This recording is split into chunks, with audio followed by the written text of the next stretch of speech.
Hi உறவுகளுக்கு வணக்கம். இன்றைய ஃப்ரான்ஸில் சில்லுன்னு மழை பெய்யும்போது சூடாக ஒரு மசால் வடை செய்து சாப்பிட்டா சூப்பராக இருக்கும்ட்டு மசால் வடை தான் ரெடி பண்ணினேன்.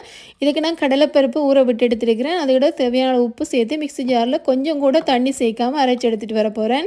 கொஞ்சம் கூட தண்ணி சேர்க்கல, நல்லா சூப்பராக அரைச்சி எடுத்துட்டேன். கொஞ்சமாக கடலைப்பருப்பு எடுத்து வச்சுக்கிறேன், அதையும் சேர்க்க போகிறேன்.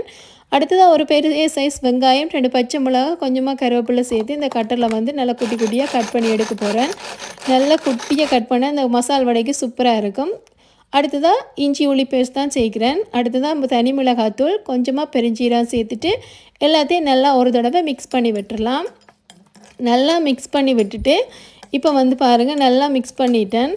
நல்லா இந்த கடலைப்பருப்போடு இந்த வெங்காயம், பச்சை மிளகா, கருவேப்பிலை, பெருஞ்சீரகம் எல்லாம் சேரக்கூடிய மாதிரி நல்லா ஒரு தடவை மிக்ஸ் பண்ணி விட்டுட்டு அடுத்ததாக அடுப்பை ஆன் பண்ணி அடுப்பில் வந்து நான் வடை பொரிக்கிறதுக்காக ஒரு குட்டி பேன் தான் எடுத்துக்கிறேன். வடைமா நான் கொஞ்சமாக எடுத்தபடியாக எனக்கு குட்டி பேன் ஓகேயா இருக்குது. அதில் நான் கொஞ்சமாக தான் எண்ணெய் சேர்க்கிறேன். கணக்கு எண்ணெய் சேர்க்கல, தேவையான அளவு எண்ணெய் சேர்த்து நான் பொரிச்செடுக்க போகிறேன். இப்போ எண்ணெய் சூடாகிட்டு நான் இப்போ ரெடி பண்ணி வச்சுக்கிறேன் இந்த மசால் வடைக்கான மாவை வந்து குட்டி குட்டி உருண்டையாக்கி தட்டி குட்டி குட்டி உருண்டைகளாக தட்டி இந்த பொன்னையில் போட்டு பொரிச்செடுக்க போகிறேன். நாகலும் மொத்தமாகல மெல்லிசாமிலாம் ஒரு அளவான உருண்டைகளாக உருட்டி தட்டி பொரிச்செடுக்க போகிறேன். இப்போ எல்லா பக்கமும் சூப்பராக வேகி என்னுடைய வடை ரெடி ஆகிட்டு பாருங்கள் எவ்வளோ கோல்டன் ப்ரௌனாக வந்திருக்குண்டு.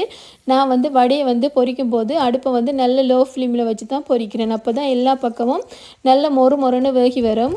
உள்பக்கம் வெளிப்பக்கம் எல்லாம் நல்லா மொறுன்னு வேகி வரும்போது தான் இந்த மசாலா வடை சூப்பராக டேஸ்ட்டாக இருக்கும். சில்லுன்னு மழை பெய்யும் போது இந்த சுட சுட மசால் வடை கூட நல்ல சூடாக ஒரு பிளேண்டி சேர்த்து சாப்பிடும்போது தான் இந்த வடையோட டேஸ்ட்டே வேறு லெவலில் இருக்கும். அதுக்காக நான் பிளேண்டி தான் போட போகிறேன்.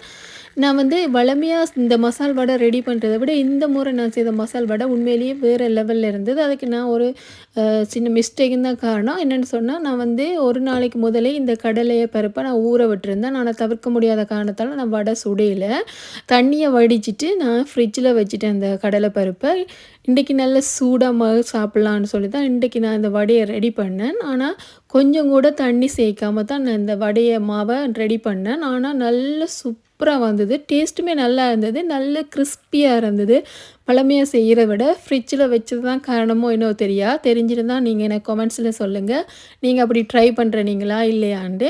யாரும் விரும்பி சாப்பிடக்கூடிய சூப்பரான ஒரு ரெசிபி தான். நல்ல சில்லுன்னு மழையில் சூடான மசால் வடையும் சுட சுட பிளேண்டியோடையும் இன்றைய பொழுது எனக்கு சூப்பராக இருந்தது. அதை விட நான் வந்து என்னுடைய யூடியூப் சேனல் உறவுகளுக்கு மிக்க நன்றி சொல்ல கடமைப்பட்டுள்ளேன். காரணம் என்னென்னு சொன்னால், என்னுடைய யூடியூப் சேனலுக்கு 1K சப்ஸ்கிரைபர் வந்திருக்கிறாங்க. அதுக்கு நான் மனமார்ந்த நன்றி சொல்கிறேன். தொடர்ந்து எனக்கு சப்போர்ட் பண்ணுங்கள். என்னுடைய வீடியோவுக்கு லைக் பண்ணி ஷேர் பண்ணி கமெண்ட்ஸ் பண்ணுங்கள். மறக்காமல் சப்ஸ்கிரைப் பண்ணுங்கள். ஓகே உறவுகளே, பா.